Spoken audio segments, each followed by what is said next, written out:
हरिओम मित्रों, आप सभी का गणेश टीचिंग एकेडमी में स्वागत है। मैं गणेश यादव आप सभी के लिए आज की क्लास में हम आचार्य रामचंद्र शुक्ल जी का हिंदी साहित्य का इतिहास बुक सीरीज लेकर आए हैं, जो आपके हिंदी साहित्य की परीक्षाओं के लिए अति महत्वपूर्ण क्लास है। और यह बुक हिंदी साहित्य के बच्चों के लिए बहुत ही महत्वपूर्ण है। चलिए अब हम क्लास को आरंभ करते हैं।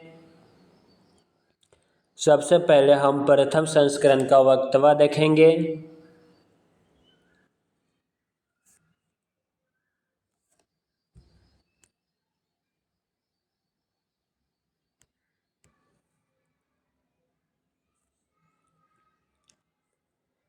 हिंदी कवियों का एक वृहद संग्रह ठाकुर शिव सिंह सेंगर ने 1883 ईस्वी में प्रस्तुत किया था। उसके पीछे सन 1889 में डॉक्टर अबसर गिरियसन ने modern vernacular literature of northern Hindustan के नाम से एक वैसा ही बड़ा कविवृत्त संग्रह निकाला। काशी के नागरिक प्रचारणी सभा का ध्यान आरंभ ही में इस बात की ओर गया कि शास्त्रों हस्तलिखित हिंदी पुस्तकें देश के अनेक भागों में राज पुस्तकालय तथा लोगों के घरों में अज्ञात पड़ी है। अतः सरकार की आर्थिक सहायता से उसने सन 1900 से पुस्तकों की खोज का काम हाथ में लिया और 1911 तक अपने खोज की 8 रिपोर्ट में सैकड़ों अज्ञात कवियों तथा ज्ञात कवियों के अज्ञात ग्रंथ का पता लगाया। सन 1913 में इस सारी सामग्री का उपयोग करके मिश्र बंधुओं श्रीयुत पंडित श्याम बिहारी मिश्र आदि ने अपना बड़ा भारी कविवृत्त संग्रह मिश्र बंधु विनोद, जिसमें वर्तमान काल के कवियों और लेखकों का भी समावेश किया गया, 3 भाग में प्रकाशित किया।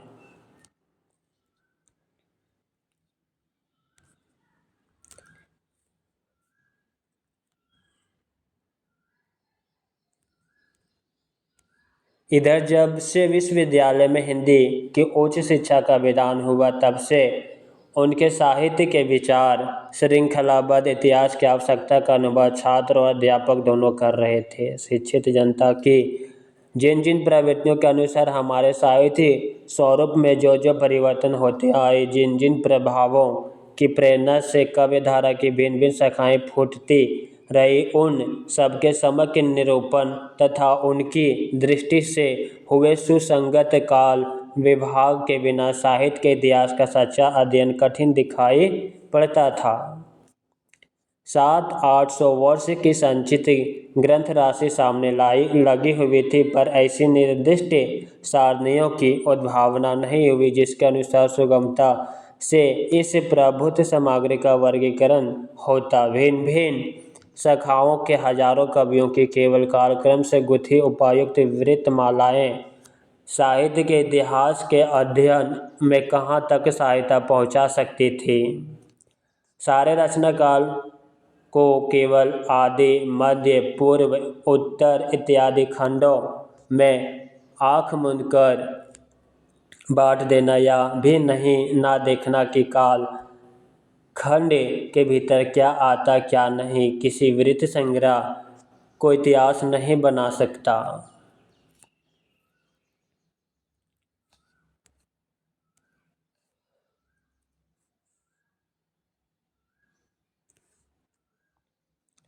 पाँच या 6 वर्ष हुए छात्रों के उपयोग के लिए मैंने कुछ संक्षिप्त नोट तैयार किए थे, जिनमें परिस्थिति के अनुसार शिक्षित जनसमूह की बदलती हुई प्रवृत्तियों को लक्ष्य करके हिंदी साहित्य के इतिहास के काल विभाग और रचना की भिन्न भिन्न शाखाओं के निरूपण का एक कच्चा ढांचा खड़ा किया गया था। हिंदी शब्द सागर समाप्त हो जाने पर उसकी भूमिका के रूप में भाषा और साहित्य का विकास देना भी स्थिर किया गया। अतः एक नियत समय के भीतर ही यह इतिहास लिखकर पूरा करना पड़ा। साहित्य का इतिहास लिखने के लिए जितनी अधिक सामग्री मैं जरूरी समझता था, उतनी तो उस अवधि के भीतर इकट्ठी ना हो सकी, पर जहाँ तक हो सका आवश्यक उपादान रखकर कार्य पूरा किया गया। इस पुस्तक में जिस पद्धति का अनुकरण किया गया उसका थोड़ा मैं उल्लेख कर देना आवश्यक जान पड़ता है।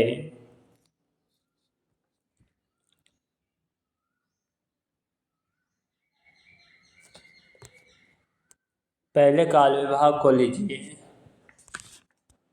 जिस काल विभाग के भीतर किसी विशेष ढंग के रचनाओं की प्रचुरता दिखाई पड़ी वह एक अलग काल माना गया और उसका नामकरण उन्हीं रचनाओं के स्वरूप के अनुसार किया गया। इस प्रकार एक निर्दिष्ट सामान्य लक्षण बनाया जा सकता किसी एक ढंग की रचना की प्रचुरता से अभिप्राय यह है कि दूसरे ढंग की रचनाओं में से चाहे किसी एक ढंग की रचना को ले व परिणाम में प्रथम के बराबर ना होगी या नहीं कि और सब ढंगों की रचनाएं मिलाकर भी उसके बराबर ना होगी। जैसे यदि किसी काल में 5 ढंग की रचनाएं 10, 15, 6, 7 और 2 के क्रम में मिलती है, जिस ढंग की रचना की 10 पुस्तकें हैं उसकी प्रचुरता कहीं जाएगी। यद्यपि शेष और ढंग की सब पुस्तकें मिलाकर 20 हैं।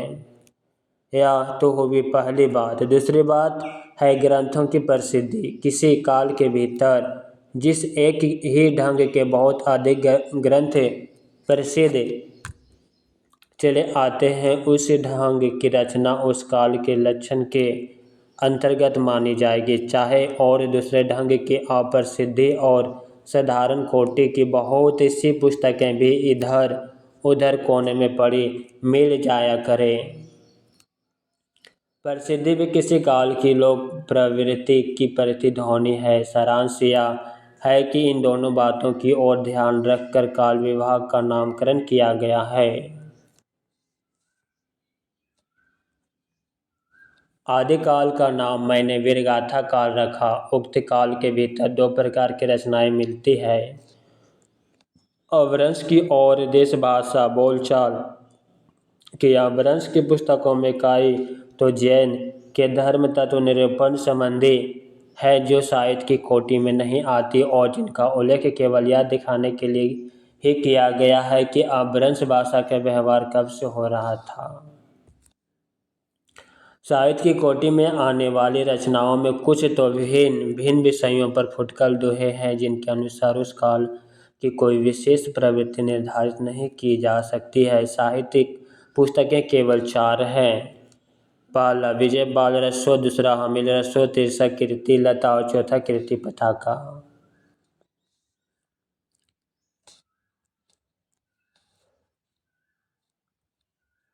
देश भाषा कवि की 8 पुस्तकें। पहला खुमान रसो, दूसरा विशल देव रसो, तीसरा पृथ्वीराज रसो, चौथा जयचंद्र प्रकाश, पांचवा जय मयंक जस चंद्रिका, छठा परमाल रसो अल्लाह का मूल रूप, सातवां खुसरो की पहेलियाँ आदि, आठवां विद्यापति पदावली।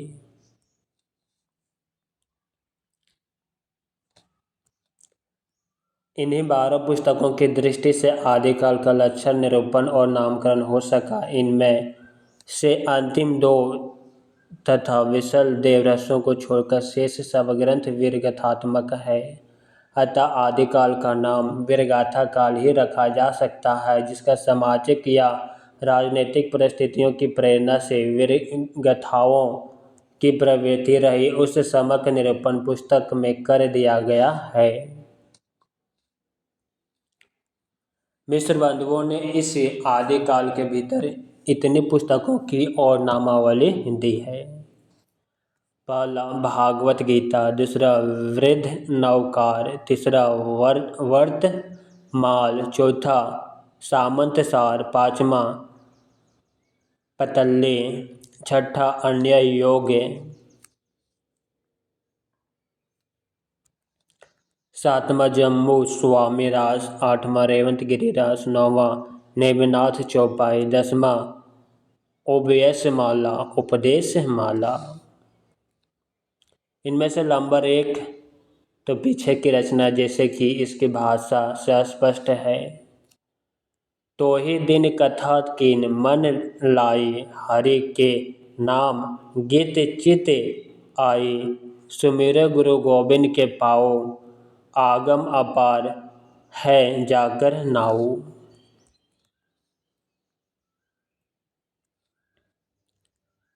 जो वीर रस की पुरानी परिपाटी के अनुसार कही, वर्ण का द्वित्व देखकर ही प्रकृति भाषा और कहीं चौपाई देखकर ही अवधि या वेशवादी समझते हैं।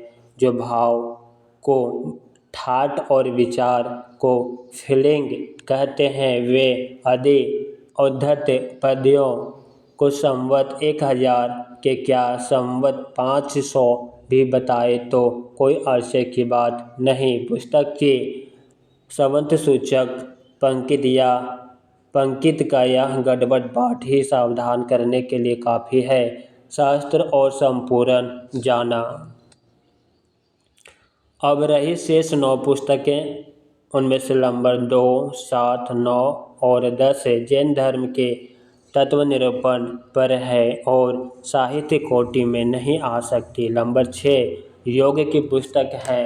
नंबर 3 और नंबर 4 केवल नोटिस मात्र है, विषयों का कुछ भी विवरण नहीं है। इस प्रकार केवल 2 साहित्यिक पुस्तकें बची जो वर्णनात्मक दृष्टिव है एवं एक में नंद के जोनार का वर्णन तो दूसरे में गुजरात के रेवत पर्वत का।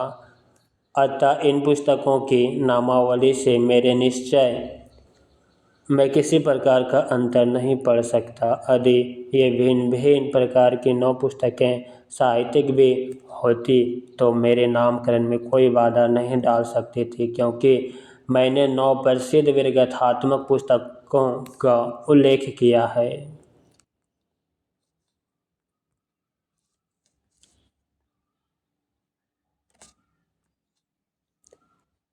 एक ही काल और एक ही कोटि की रचना के भीतर जहाँ भिन्न भिन्न प्रकार की परंपराएं चली हुई पाई गई, वहाँ अलग अलग शाखाएं करके सामग्री का विभाग किया गया।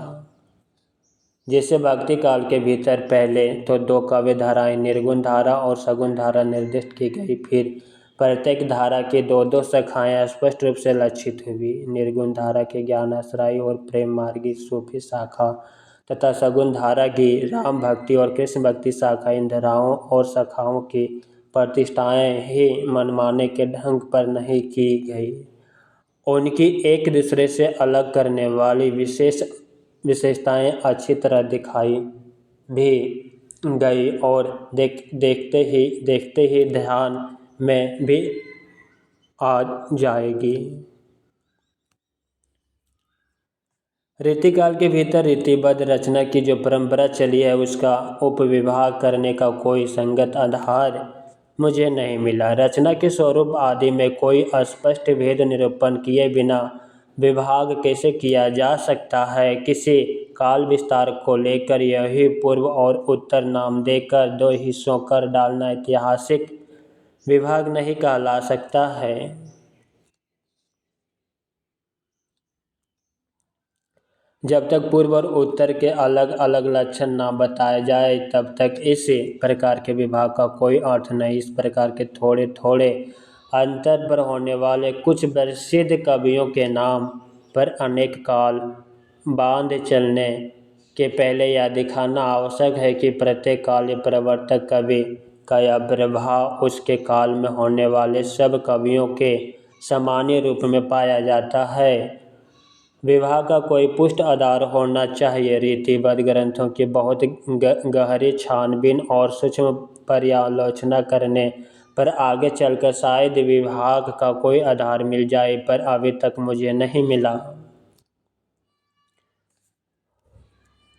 रीतिकाल के संबंध में 2 बातें और कहनी है। इस काल के काव्यों के परिचयात्मक वृत्त की छानबीन में अधिक नहीं प्रवृत्त हुआ हूँ, क्योंकि मेरा उद्देश्य अपने साहित्य के इतिहास का एक पक्का और व्यवस्थित ढांचा खड़ा करना था, न कि कवि कीर्तन करना।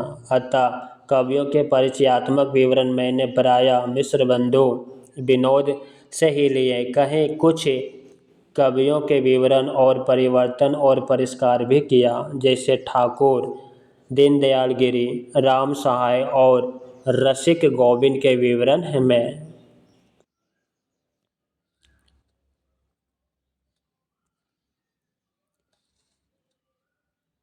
आदि कुछ कवियों का नाम छूट गए या किसी कवि की किसी मिली हुई पुस्तक का उल्लेख नहीं हुआ तो इससे मेरी कोई बड़ी उद्देश्य हानि नहीं हुई। इस काल के भीतर मैंने जितने कवि लिए हैं या जितने ग्रंथों का नाम दिए हैं उतने ही ज़रूरत से ज़्यादा मालूम हो रहे हैं।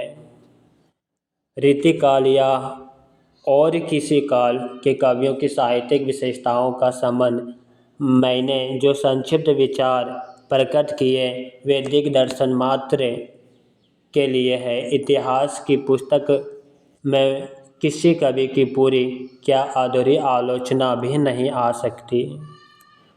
किसी कवि की आलोचना लिखनी होगी तो स्वतंत्र प्रबंध या पुस्तक के रूप में मैं लिखूंगा। बहुत प्रसिद्ध कवि के संबंध में मैं ही थोड़ा विस्तार से लिखना पड़ता है, पर वहाँ भी विशेष प्रवृत्तियों का ही निर्धारण किया गया। यह आवश्यक है कि उनमें से कुछ प्रवृत्तियों को मैंने रस उपयोगी और कुछ को बाधक कहा।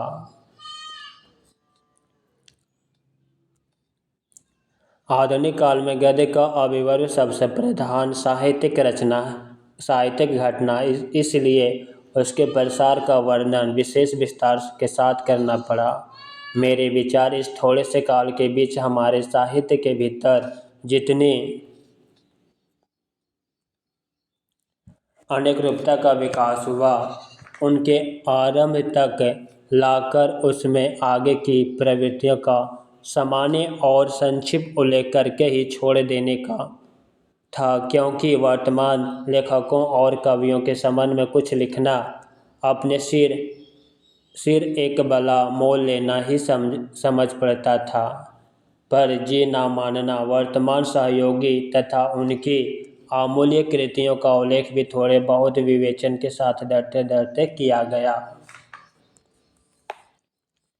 वर्तमान काल में अनेक प्रतिभा संपन्न और प्रभावशाली लेखकों और कवियों के नाम जल्दी में या भूल से छूट गए होंगे। इसके लिए उनसे तथा उनसे भी अधिक उनकी कृतियों से विशेष रूप से परिचित महाअनुभवों से क्षमा की प्रार्थना है। जैसे पहले कहा जा चुका है, यह पुस्तक जल्दी में तैयार करनी पड़ी है, इससे इसका रूप जो मैं रखना चाहता था वह भी इसे पूरा नहीं प्राप्त हो सका। कवियों और लेखकों के नाम उल्लेख के संबंध में एक बात का निवेदन है, इस पुस्तक का उद्देश्य संग्रह नहीं था।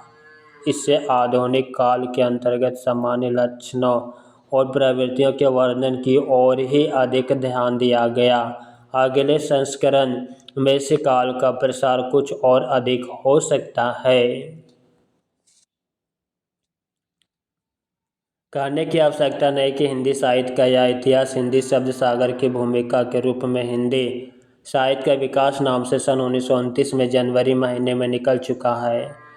इससे अलग पुस्तकार संस्करण में बहुत ही बातें बढ़ाई गई है। विशेष आदि और अंत में आदिकाल के भीतर अपभ्रंश की रचनाएं भी ले ली गई, क्योंकि वे सदा से भाषा काव्य के अंतर्गत ही मानी जाती रही। कवि परंपरा के बीच प्रचलित जनश्रुति कई ऐसे भाषा कवियों के नाम गिनाती चली आई है जो अपभ्रंश में है, जैसे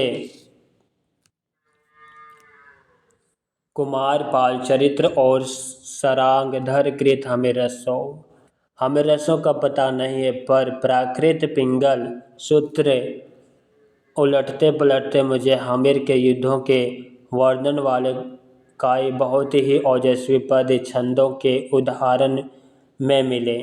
मुझे पूर्ण निश्चय हो गया कि ये पद सरांगधर के प्रसिद्ध हमीर रसों के ही हैं।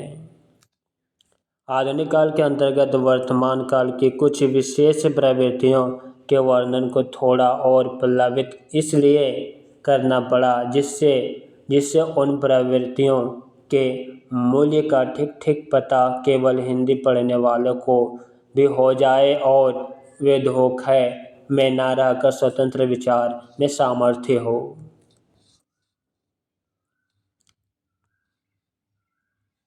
मिस्र बंधुओं के प्राकांड का विवृत संग्रह मिस्र बंदी विनोद का उल्लेख हो चुका है। रीतिकाल के कवियों का परिचय लिखने में मैंने प्रायः उक्त ग्रंथ से ही विवरण लिए, अतः आधुनिक शिष्टा के अनुसार उसके उत्साही और परिश्रमी संकलनकर्ताओं को धन्यवाद देना मैं बहुत ज़रूरी समझता हूँ। हिंदी पुस्तकों की खोज की रिपोर्ट भी मुझे समय समय पर विशेषता संदेह का स्थल आने पर उतने उलटनी पड़ी है।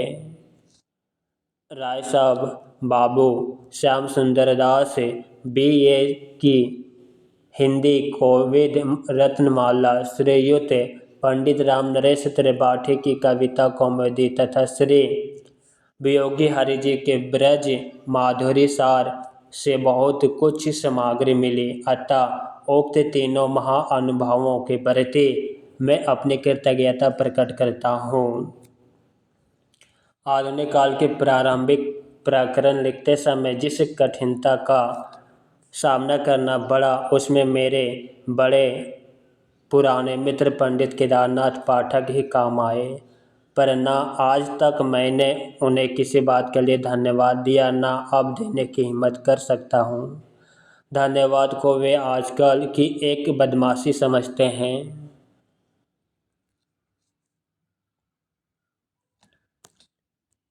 इस कार्य में मुझसे जो भूल हुई, उनके सुधार की जो त्रुटियां रह गई उनकी पूर्ति की, और जो अपराध बन पड़े उनकी क्षमा की पूरी आशा करके ही मैं अपने श्रम में कुछ संतोष लाभ कर सकता हूँ। रामचंद्र शुक्ल, काशिया 60 शुक्ल 5/1986।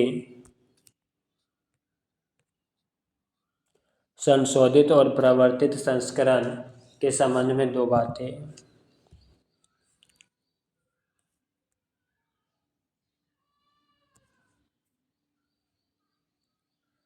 कई संस्करणों के उपरांत इस पुस्तक में परिमार्जन का पहला अवसर मिला। इसमें कुछ आवश्यक संशोधन के अतिरिक्त बहुत सी बातें बढ़ानी पड़ी।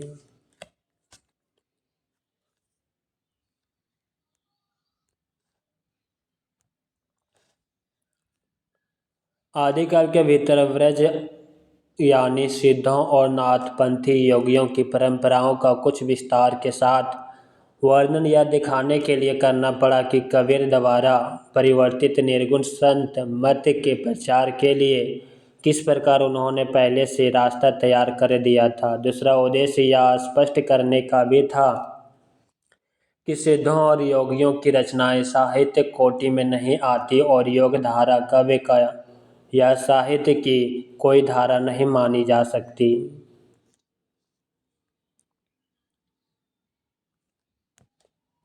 भक्ति काल के अंतर्गत स्वामी रामानंद और नामदेव पर विशेष रूप से विचार किया गया है, क्योंकि उनके संबंध में अनेक प्रकार की बातें प्रचलित है। रीतिकाल के सामान्य परिचय में हिंदी के अलंकार ग्रंथों की परंपरा के उद्गम और विकास को कुछ अधिक विस्तार के साथ दिखाया गया है। घनानंद आदि कुछ मुख्य कवियों का आलोचनात्मक परिचय भी विशेष रूप से मिलेगा।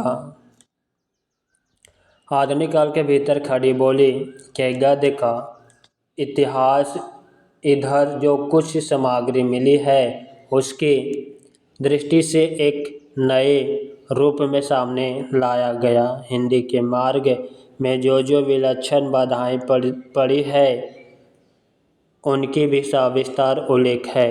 पिछले संस्करण में वर्तमान अर्थात आजकल चलते हुए साहित्य की मुख्य प्रवृत्तियों का संकेत मात्र करके छोड़ दिया गया था। इस संस्करण में समसामयिक साहित्य का अब तक आलोचनात्मक विवरण दे दिया गया है, जिसमें आज तक के साहित्य की गतिविधि का पूरा परिचय होगा। आशा है कि संशोधित और प्रवर्तित रूप में यह इतिहास विशेष उपयोगी सिद्ध होगा। रामचंद्र शुक्ल, अक्षय तृतीया, संवत 1997।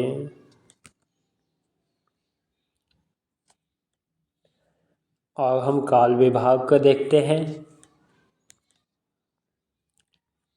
जबकि प्रत्येक देश का साहित्य वहाँ की जनता की चित्रवृत्ति का संचित प्रतिबिंब होता है। यह निश्चित है कि जनता की चित्रवृत्ति के परिवर्तन के साथ साथ साहित्य के स्वरूप में भी परिवर्तन होता चला जाता है। आदि से अंत तक इन्हीं चित्रवृत्तियों की परंपरा को परखते हुए साहित्य परंपरा के साथ उनका सामंजस्य दिखाना ही साहित्य का इतिहास कहलाता है। जनता की चित्रवृत्ति बहुत कुछ राजनीतिक, सामाजिक, सांप्रदायिक तथा धार्मिक परिस्थितियों के अनुसार होती है। अतः अंतःकरण स्वरूप इन परिस्थितियों का किंचित दिग्दर्शन भी साथ ही साथ आवश्यक होता है। इस दृष्टि से हिंदी साहित्य का विवेचन करने में यह बात ध्यान में रखने होगी कि किसी विशेष समय में लोगों के रुचि विशेष का संचार और पोषण किधर से और किस प्रकार हुआ।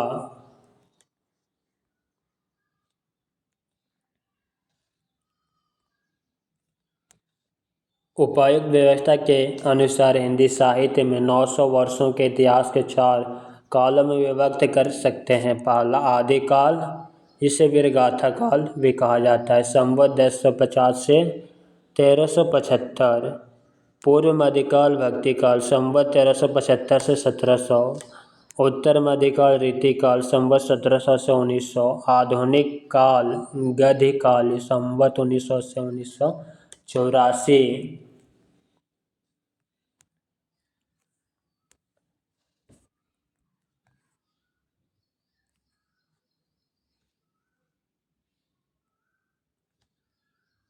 अद्यापि इन कालों की रचनाओं की विशेष प्रवृत्ति के अनुसार ही इनका नामकरण किया गया है। पर यह ना समझना चाहिए कि किसी विशेष काल में और प्रकार की रचनाएं होती ही नहीं थी। जैसे भक्ति काल या रीति काल को ले तो उसमें वीर रस के अनेक कवि मिलेंगे, जिसमें वीर राजाओं की प्रशंसा उसी ढंग से होगी जिस ढंग से वीरगाथा काल में हुआ करती थी। अतः प्रत्येक काल का वर्णन इस प्रणाली पर किया जाएगा कि पहले तो उक्त काल की विशेष प्रवृत्ति सूचक उन रचनाओं के वर्णन होगा जो उस काल के लक्षण के अंतर्गत होगी। पीछे संक्षेप में उन अतिरिक्त और प्रकार की ओर ध्यान देने योग्य रचनाओं का उल्लेख होगा।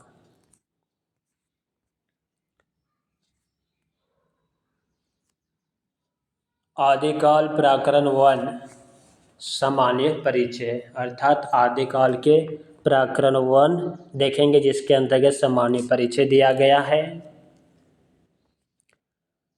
प्रकृति की अंतिम अपभ्रंश अवस्था से ही हिंदी साहित्य का आविर्भाव माना जा सकता है। उसे समय जैसे गाथा कहने से प्राकृत का बोध होता था, वैसे ही दोहा या दुहा कहने से अपभ्रंश या प्रचलित कविभाषा पद्य समझा जाता था। अपभ्रंश या प्राकृतिक भाष्य हिंदी के पद्यों का सबसे पुराना पता तांत्रिक और योग मार्गी बौद्धों की सांप्रदायिक रचनाओं के भीतर विक्रम की 7वीं शताब्दी के अंतिम चरण में लगता। मौर्य और भोज के समय संवत 1050 के लगभग तो ऐसी अपभ्रंश या पुरानी हिंदी पूरा प्रचार शुद्ध साहित्य या काव्य रचनाओं में भी पाया जाता है। अतः हिंदी साहित्य का आदिकाल संवत 1050 से लेकर संवत 1375 तक, अर्थात महाराज भोज के समय से लेकर हमीर देव के समय के कुछ पीछे तक माना जा सकता है। अद्यापि जनश्रुति इसी काल का आरंभ और पीछे ले जाती है।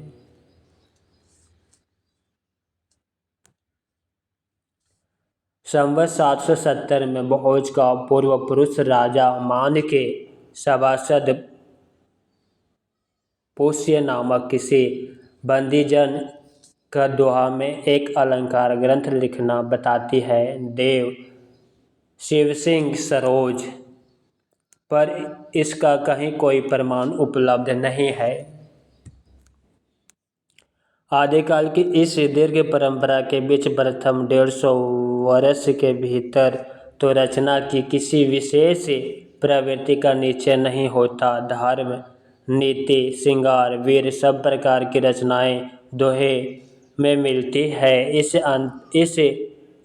अनिर्दिष्ट लोक प्रवृत्ति के उपरांत जब से मुसलमानों की चढ़ाई का प्रारंभ होता है तब से हम हिंदी साहित्य की प्रवृत्ति एक विशेष रूप में बंधी हुई पाते हैं। राजाश्रित कवि और चरण जिस प्रकार नीति श्रृंगार आदि की फुटकर दोहें राजसभाओं में सुनाया करते थे, उसी प्रकार अपने आश्रयदाता राजाओं के पराक्रम पूर्ण चरित्र या गाथाओं का वर्णन भी किया करते थे। यही प्रबंध परंपरा रसों के नाम से पाई जाती है, जिसे लक्ष्य करके इस काल को हमने वीरगाथा काल कहा है।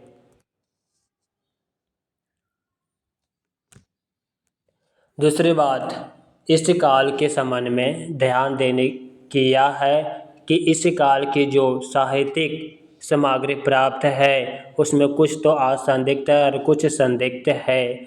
असंदिग्ध सामग्री जो कुछ प्राप्त है उसकी भाषा अपभ्रंश अर्थात प्राकृतिक आवास प्राकृतिक रूढ़ियों में बहुत कुछ बद्ध हिंदी है। इस अपभ्रंश या प्राकृत आभास हिंदी का अभिप्राय यह है कि यह उस समय की ठीक बोलचाल की भाषा नहीं है जिस समय की इसकी रचनाएं मिलती है। यह उस समय के कवियों की भाषा है। कवियों ने कवि परंपरा के अनुसार साहित्यिक प्राकृत के पुराने शब्द तो लिए ही है, जैसे पीछे की हिंदी के तत्सम संस्कृत शब्द लिए जाने लगे। विभक्तियाँ, कारक चिन्ह और क्रिया के रूप आदि भी बहुत कुछ अपने समय में कई सौ वर्ष पुराने रखे हैं। बोलचाल की भाषा घिस घिस कर बिल्कुल जिस रूप में आ गई थी सारा वही रूप ना लेकर कवि और चरण आदि भाषा का बहुत कुछ वह रूप व्यवहार में लाते थे जो उनसे कई सौ वर्ष पहले से कवि परंपरा रखी चली आती थी।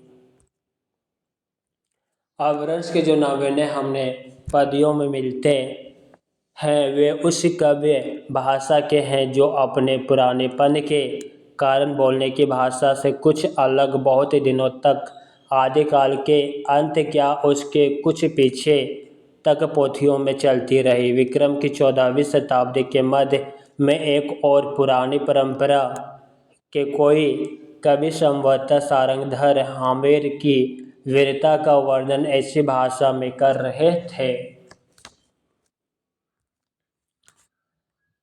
चलिया वीर हमेरे पाभर मैनी कंपई दिगमन नहा अंधार धुलि सुररह अछाई। दूसरी ओर खुसरो मियाँ दिल्ली में बैठे ऐसी बोलचाल की भाषा में पहेलियाँ और मुकरियाँ कह रहे थे। एक नार ने अचरज किया, सांप मार पिंजरे में दिया। इस प्रकार 15वीं शताब्दी में एक और विद्यापति बोलचाल की मैथिली के अतिरिक्त इसी प्रकार की प्राकृत आभास पुरानी काव्य भाषा भी बुनते रहे हैं। बालचंद बिजावई भाषा दोहू नाही घ दो जन हासा और दूसरी ओर कबीरदास अपनी अटपटी बानी इस बोली में सुना रहे थे। आगिन जो लागी नीर में कांदो जलिया झारी उत्तर दासीन के पंडिता रहे बिचारी बिचारी। सारांश यह है कि अपभ्रंश की यह परंपरा विक्रम की 15वीं शताब्दी के मध्य तक चलती रही। एक ही कवि विद्यापति ने दो प्रकार की भाषा का व्यवहार किया है, पुरानी और अपभ्रंश भाषा का और बोलचाल की देसी भाषा का। इन दोनों भाषाओं का भेद विद्यापति ने स्पष्ट रूप से सूचित किया है। देसिल बयाना सब जन मीठा ते तेसन जपहो अवहट्टा।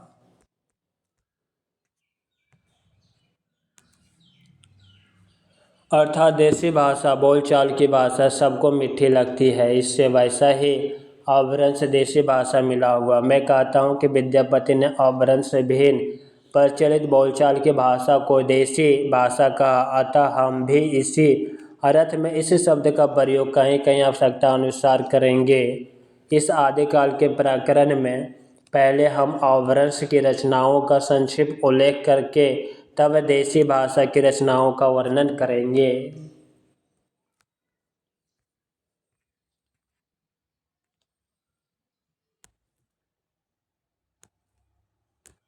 आदिकाल प्रकरण 2 अब हम देखेंगे, जिसके अंतर्गत अपभ्रंश काव्य आता है। अर्थात आदिकाल के प्रकरण 2 के अंतर्गत अपभ्रंश काव्य आते हैं। चलिए अब हम अपभ्रंश काव्य को देखते हैं। जब से प्राकृत बोलचाल की भाषा न रह गई तभी से अपभ्रंश साहित्य का अविवर्व समझना चाहिए। पहले जैसे गाथा या गाहा कहने से प्राकृत का बोध होता, वैसे ही पीछे दोहा या दुहा कहने से अपभ्रंश या लोक प्रचलित काव्य भाषा का बोध होने लगा। इस पुरानी प्रचलित काव्य भाषा में नीति, श्रृंगार, वीर आदि की कविताएं तो चली ही आती थी। जैन और बौद्ध धर्म आचार्य अपने मतों की रक्षा और प्रचार के लिए भी इसमें उपदेश आदि की रचना करते थे। प्राकृत से बिगड़कर जो रूप बोलचाल की भाषा ने ग्रहण किया वह भी आगे चलकर कुछ पुराना पड़ गया और काव्य रचना के लिए रूढ़ हो गया। अपभ्रंश नाम उसी समय से चला जब तक भाषा बोलचाल में थी, तब तक वह भाषा या देश भाषा कहलाती रही। जब वह भी साहित्य की भाषा हो गई तब उसके लिए अपभ्रंश शब्द का व्यवहार होने लगा।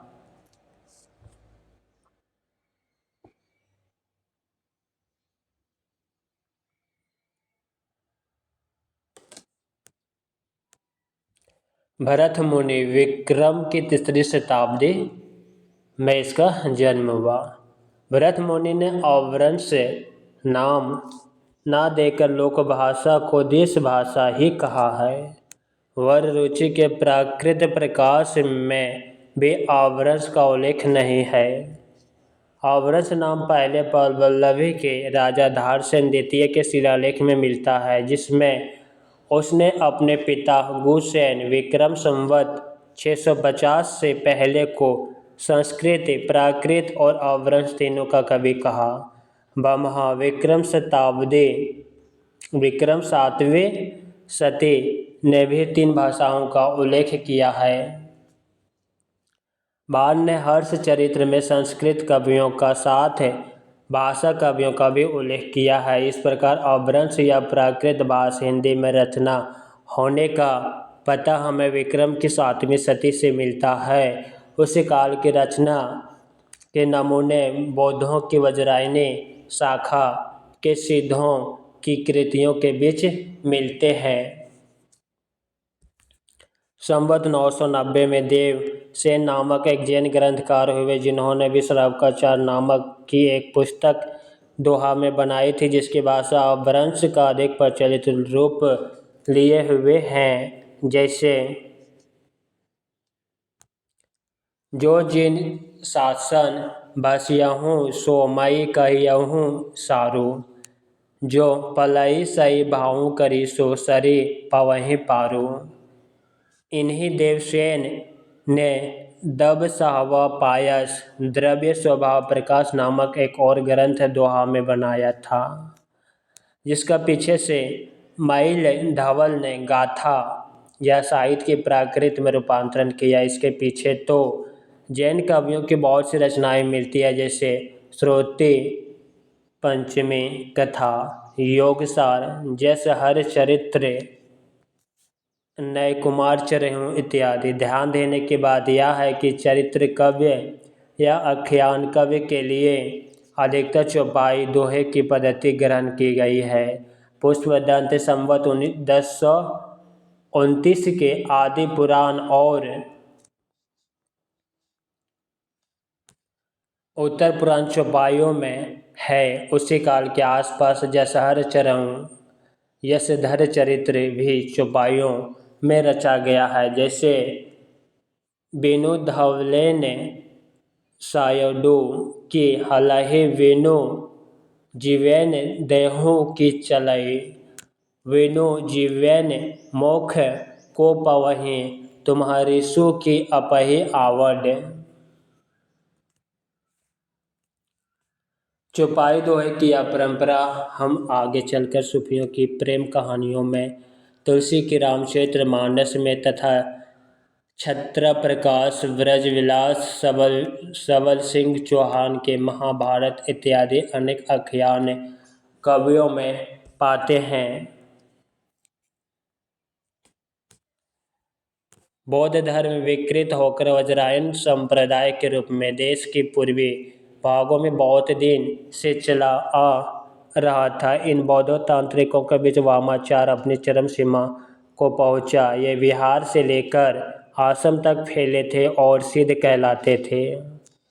84 सिद्ध इन्हीं में हुए जिनका परंपरागत स्मरण जनता को अब तक है। इन तांत्रिक योगियों को लोग अलौकिक शक्ति संपन्न समझते थे। ये अपने सिद्धियों और विभूतियों के लिए प्रसिद्ध थे। राजशेखर ने कपूर मंजरी में भैरवानंद के नाम से एक ऐसे सिद्ध योगी का समावेश किया है। इस प्रकार जनता पर इन सिद्ध योगियों का प्रभाव विक्रम की 10वीं शताब्दी से ही पाया जाता है, जो मुसलमानों के आने पर पठानों के समय तक कुछ न कुछ बना रहा। बिहार के नालंदा और विक्रमशिला नामक प्रसिद्ध विद्यापीठ इनके अड्डे थे। बख्तियार खिजड़ी ने इन दोनों स्थानों को जब उजाड़ा तब से ये तितर बितर हो गए। बहुत से भोट आदि अन्य देशों को चले गए।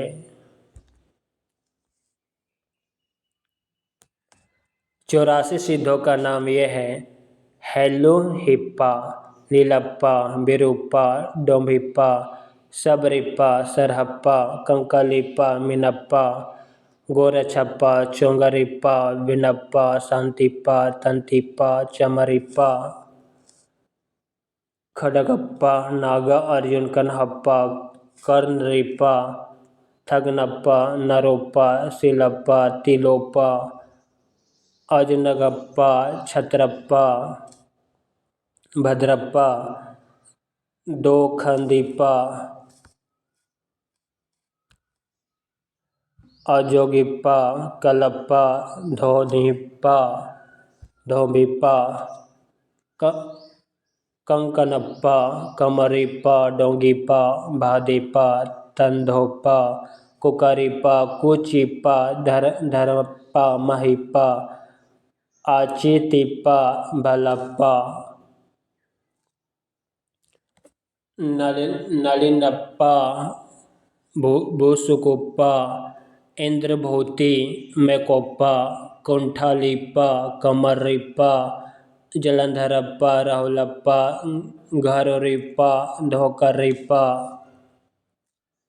मेदिनिप्पा, पंकजप्पा, घंटप्पा, जोगिप्पा, चेलुकप्पा, गुंडरिप्पा, निर्गुणप्पा, जयनंता, चरपटिप्पा, चंपकप्पा, विखनप्पा, भलिप्पा, कुमरिप्पा, चवरिप्पा, मणिभद्रप्पा योगिनी, कनखलप्पा योगिनी, कलकलप्पा, कतलिप्पा, दाहुरिप्पा, उधारिप्पा, कपलप्पा, किलप्पा, सगरप्पा,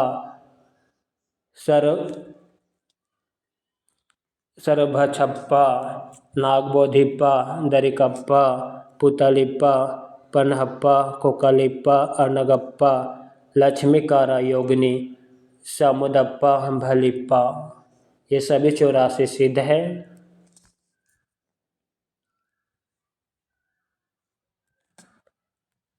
आदर अर्थक पाद शब्द है। इसी सूची के नाम पूर्व पर्व काल क्रम के अनुसार से नहीं, इनमें से कई एक समसामयिक थे। वज्रायन शाखा में जो योगी सिद्ध के नाम से प्रसिद्ध हुए, वे अपने मत का संस्कार जनता पर भी डालना चाहते थे। इससे वे संस्कृत रचनाओं के अतिरिक्त अपनी वाणी और भ्रंश मिश्रित देश भाषा या काव्य भाषा में भी बराबर सुनाते रहे।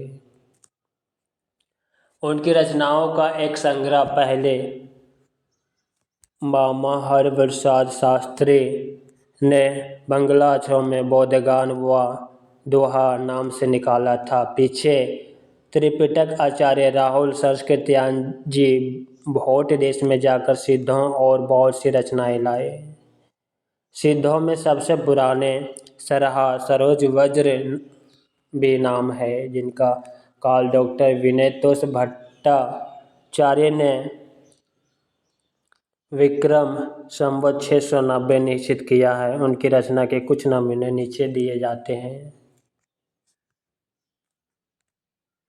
अंतर साधना पर जोर और पंडितों को फटकार, पंडिया सहल सत्ता बखनई देहई, रुद्र वसंत ना जनही, आमना गमन ना तेन बिखंडिया, तोवी नीलज भनई हाउ पंडिया, जाहि मन पवन न संचरई, रवि शशि नाह पावे से, ताहि बड़ चित विषाम करू, सरहे कही उवे से।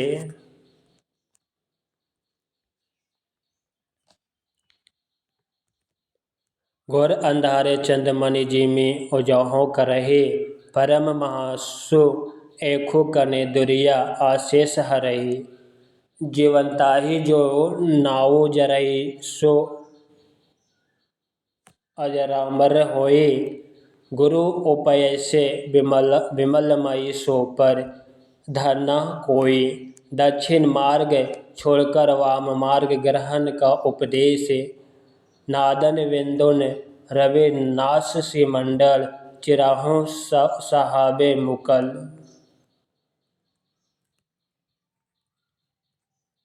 उजिरे उजु छाड़ी माले रे बंके, न्याही बोही माँ जाहु रे लंके।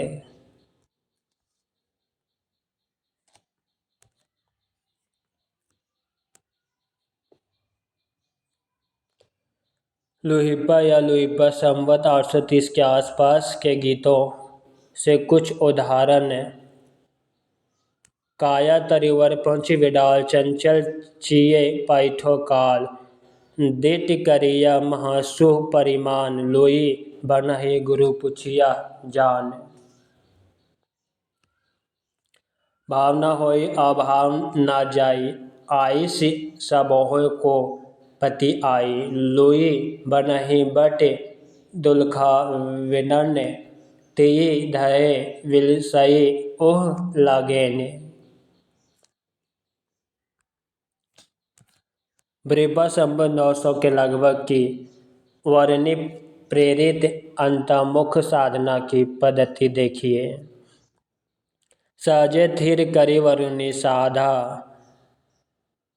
अजरमर होई दिट कांधा, दसवीं द्वारत चिद देखैया, आइल ग्राहक अपने बहिया, 64 घड़िए देट पसारा, पैठल ग्राहक नाही निसारा।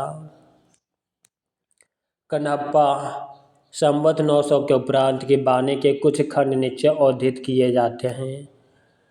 एक कनि जियाई मंत न तंत, ने धरनी लई केली करंत, ने घर घरनी जब नाम मंजहि, तब की पंचवर्ण बिहारी जई।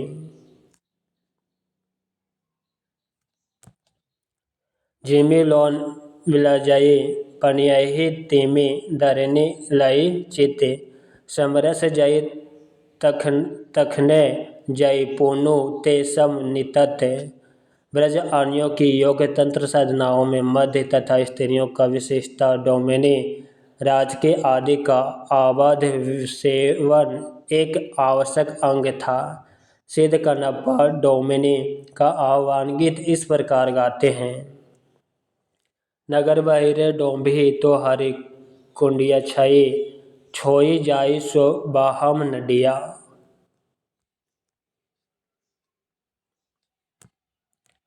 आलो डोंबी तोय सम करि माम, सांग निघिन कन्हा कपाली, जोई लाग 100 पदमा, चोष्टी पखुडी ताहि चढ़ी, नया नचा डोवी बाह पूडी, हालो डोबी तो पुछमी सद्भावे ऐससी जस्सी डोभी का हरि नावे। गंगा जमुना माझे से बहाई नाई ताही बुढ़ली मतंगी पोइया लीले पार करई।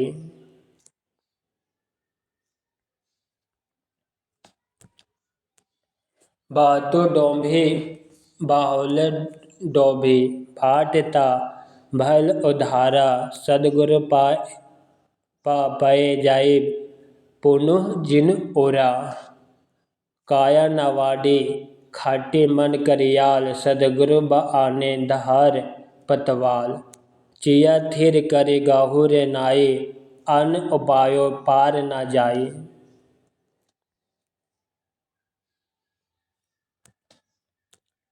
कपालिक जोगियों से बचे रहने का उपदेश घर में सास ननद आदि देती ही रहती थी, पर वे आकर्षित होती थी जैसे कृष्ण की ओर गोपियां होती थी।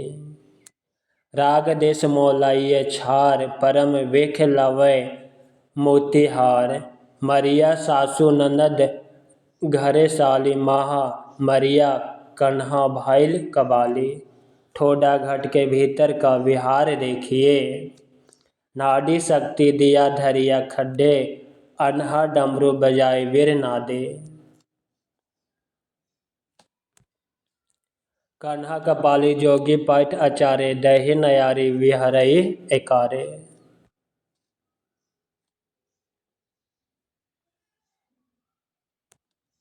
इसी ढंग का कुकरीबा संवत 900 के उपरांत एक गीत लीजिए।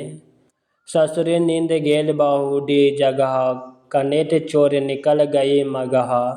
दिवसहि बहुनी कढ़ाई उरे भाव रति भैले कामरू जा।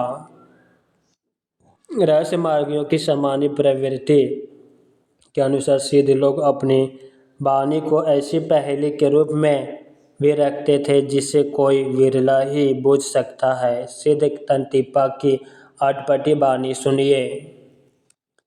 व्यंग संसार बड़ हिल जाया दो हिल दूध के बेटे समा। बलद बिहाइले गभिये बांझे पीट दोहिए इतना सांझे। जो सो बुझहि सो धानी बुद्धि जो सो चोर सोई साधे। नीते नीते पियाला पीहे सम जूझाओ ढेड पैरा गीत बिरले बुझाऊं।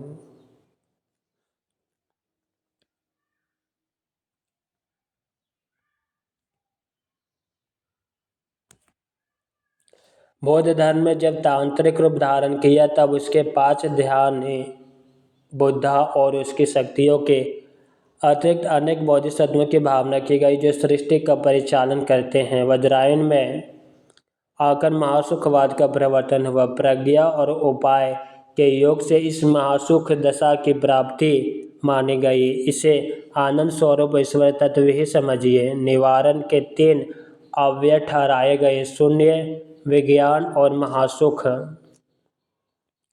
उपनिषद में तो ब्रह्मानंद के सुख के परिणाम का अंदाजा करने के लिए उसे सहवा सुख से 100 गुना कहा गया था, पर वज्रायन में निवारण के सुख का स्वरूप ही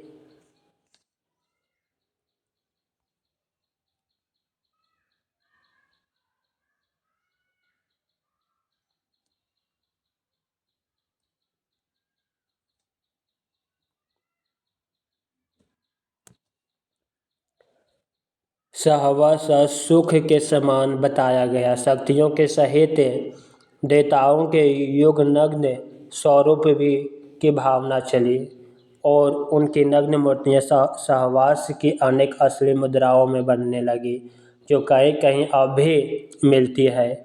रहस्य या गुहा की प्रवृत्ति बढ़ती गई और गुहा समाज या श्री समाज स्थान स्थान पर होने लगे। उच्च नीचे कई वर्षों की स्त्रियों को लेकर कई वर्णों की स्त्रियों को लेकर मद्यपान के साथ अनेक विवाद से विधान वज्रानियों की साधना के प्रधान अंग थे। सिद्धि प्राप्त करने के लिए किसी स्त्री का जिससे शक्ति योगिनी या महामुद्रा कहते थे। योग व सेवन आवश्यक था, इसमें कोई संदेह नहीं कि जिस समय मुसलमान भारत आए उस समय देश के पूर्वी भागों में बिहार, बंगाल और उड़ीसा में धर्म के नाम पर बहुत दुराचार फैला था। रहस्यवादियों का सार्वभौम प्रवृत्ति के अनुसार ये सिद्ध लोग अपनी वाणियों के सांकेतिक दूसरे अर्थ भी बताया करते थे, जैसे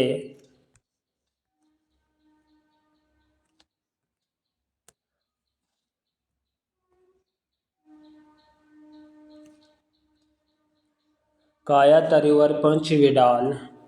पंचविडाल बौद्ध शास्त्रों में निरूपित पंच प्रतिबंध आलस्य, हिंसा, काम, विचिकित्सा और मोह। ध्यान देने की बात यह है कि विकारों के यही 5 संख्य निर्गुण धारा के संतों को हिंदी के सूफी कवियों ने ली। हिंदू शास्त्र में विकारों की बंधी संख्या 6 है। गंगा जमुना मांझे बाहिरे नाई। इला पिंगल के विश्व शबना नाडे के मार्ग से शून्य देश की ओर यात्रा, इसी से वे अपनी बनियों की भाषा को संध्या भाषा कहते थे।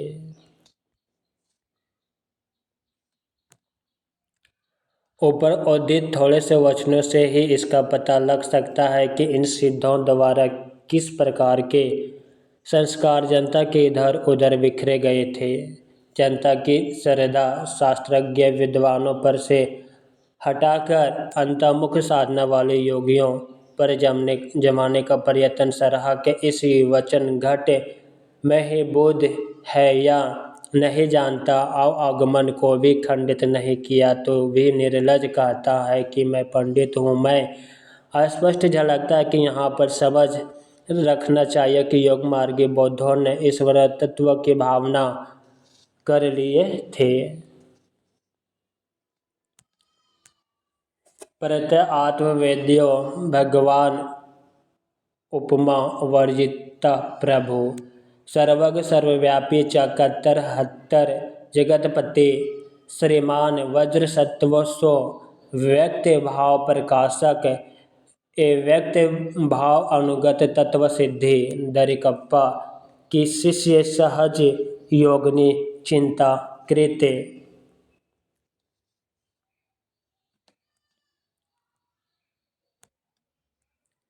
इस प्रकार जहाँ रवि, शशि, पवन आदि की गति नहीं, वहाँ चित्त को विश्राम कराने का दावा ऋजु सीधे दक्षिण मार्ग को छोड़कर बंक टेढ़ा वाम मार्ग ग्रहण करने का उपदेश भी है।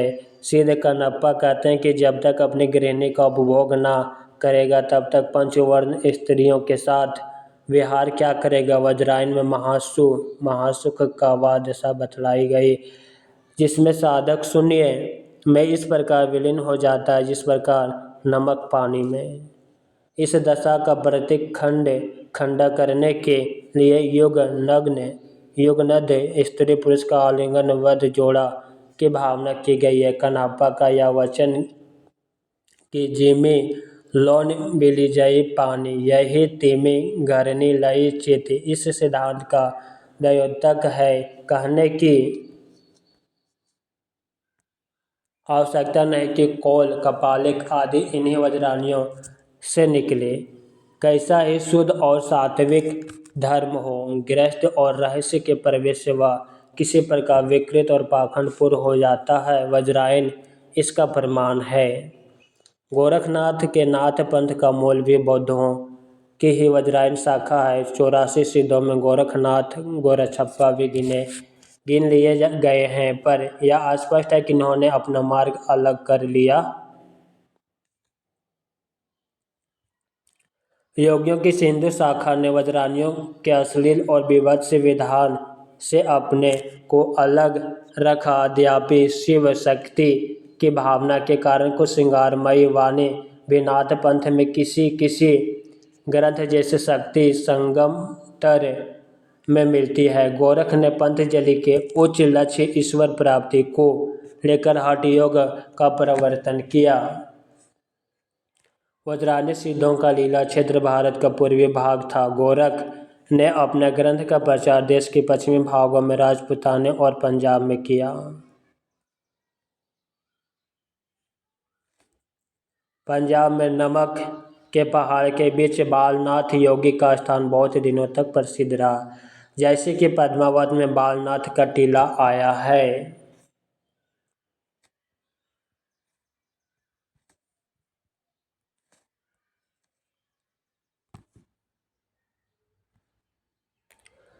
गोरखनाथ के समय का ठीक पता नहीं। राहुल संस्कृत्यायन जी ने वज्रान्य सिद्धों की परंपरा के बीच उनका जो स्थान रखा, उसके अनुसार उनका समय विक्रम की 10वीं शताब्दी आता है।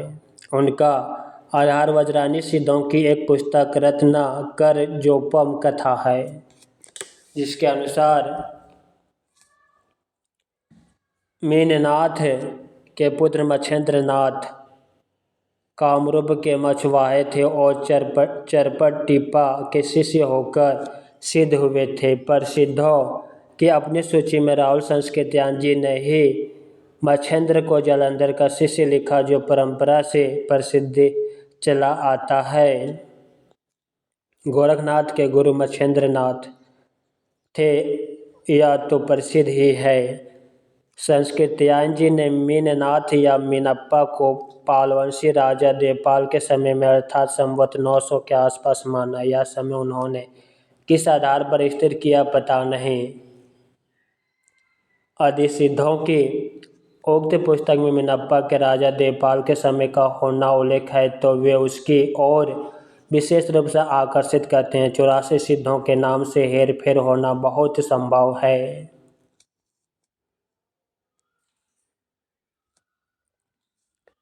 हो सकता है कि गोरक्षप्पा और चौरंगीप्पा के नाम पीछे से जुड़ गए हो और मीनप्पा से मच्छेंद्र का नाम साम्य के अतिरिक्त कोई संबंध ना हो। ब्रह्मानंद ने दोनों को बिल्कुल अलग माना भी है। सरस्वती भवन अस्टिज संदेह यह देखकर भी होता है कि सिद्धों की नामावली और सब सिद्धों की जाति और देश का उल्लेख है, पर गोरक्षा और चौरंगी का कोई विवरण नहीं है। अतः गोरखनाथ का समय निश्चित रूप से विक्रम की 10वीं शताब्दी मानते नहीं बनता।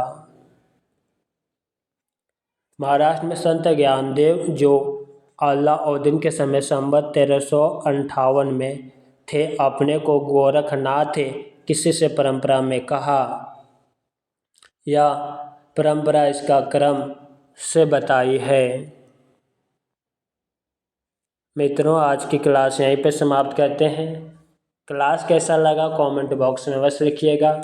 साथ ही अपने मित्रों को शेयर करना मत भूलिएगा, लाइक और सब्सक्राइब करना मत भूलिएगा, क्योंकि यह आचार्य रामचंद्र शुक्ल जी का हिंदी साहित्य का इतिहास बुक सीरीज चल रहा है, जो आपके हिंदी साहित्य की परीक्षाओं के लिए अति महत्वपूर्ण है। हरि ओम।